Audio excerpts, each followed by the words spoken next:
Di kasus lainnya, tidak terima hubungan berakhir, seorang pria di Tanjung Balai, Sumatera Utara sampai hati membakar kekasihnya. Bahkan di Jakarta, pria yang cemburu menuduh pasangan selingkuh tega membakar istri dan kedua anaknya.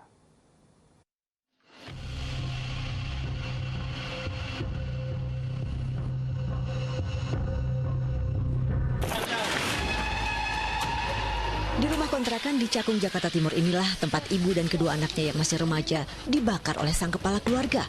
Ketiga korban dirawat intensif di rumah sakit akibat menderita luka bakar lebih dari 50%. Insiden penganiayaan itu berawal dari pria berinisial US yang cemburu dan menuduh istrinya berselingkuh hingga berujung cekcok. Pelaku yang dikuasai amarah menyiram tubuh pasangan dan kedua anaknya dengan bensin lalu membakarnya. Usai melakukan perbuatannya itu, lelaki 48 tahun tersebut diduga ikut membakar diri dan menderita luka bakar ringan. Setelah mengantongi keterangan dari sejumlah saksi dan barang bukti, polisi menetapkan US sebagai tersangka. Ia terancam hukuman 12 tahun penjara.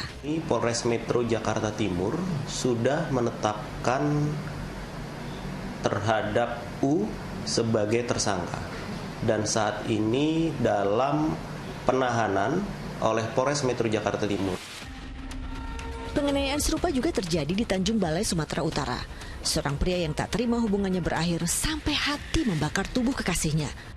Peristiwa yang terjadi pada 23 Juni lalu itu diduga sudah direncanakan lelaki berusia 56 tahun tersebut. Sebelum kejadian, pelaku mendatangi sebuah warung untuk membeli bensin.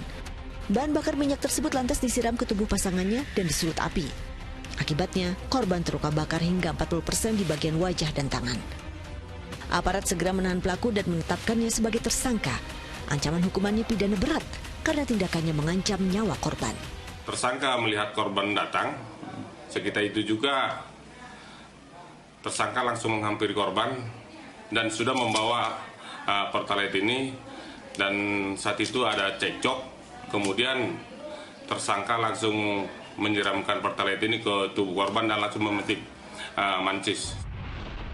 Dari kacamata psikologi, kasus pembakaran yang dilakukan terhadap orang dekat umumnya akibat ketidakmampuan seseorang dalam mengelola konflik termasuk amarah. Hal itu didorong keinginan untuk menjadikan seseorang sebagai miliknya semata atau posesif. Karena merasa memiliki ini yang sangat salah sekali, sehingga merasa berhak untuk bisa melakukan apapun karena ini milik saya. Gitu. Padahal manusia adalah individu yang berbeda, walaupun sudah punya relasi hubungan pacaran maupun menikah, mereka adalah orang yang berbeda dengan kita, yang tidak bisa kita perlakukan secara semena-mena. Berbagai langkah antisipasi bisa dilakukan, diantaranya dengan keterampilan manajemen konflik hingga terapi manajemen amarah.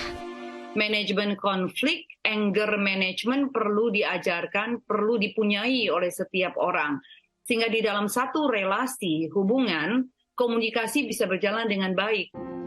Menyakiti orang terkasih dengan alasan apapun bukanlah cara mengekspresikan cinta. Mementingkan ego tanpa memikirkan dampaknya hanya akan membawa malapetaka. Redam emosi sebelum bertindak karena cinta sejatinya bukan untuk menyakiti. Tim Liputan melaporkan.